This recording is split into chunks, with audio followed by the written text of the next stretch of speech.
congratulations for winning first runner-up. Sino-sino ang gusto mong pasalamatan? Ayun, siguro, syempre yung handler ko, si Ate Ben, tapos yung mga assistant niya. And then, syempre, yung number one, si Lord.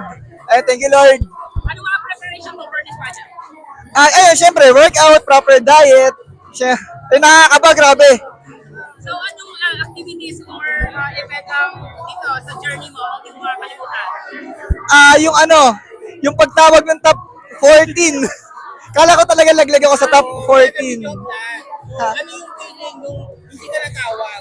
Ayun, nung hinabol kami, parang feeling ko parang saling pusa na lang kami.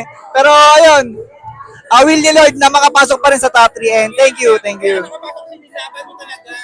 Next question, what's next for you after this? Okay, ini-invite ko kayong lahat manood ng Man of Steel kay Nanay June Laksa sa June 20 yung semifinals and then yung finals night ng Man of Steel. Sana supportahan nyo ako. Alright, thank you so much. Thank you, thank you, thank you. Bye.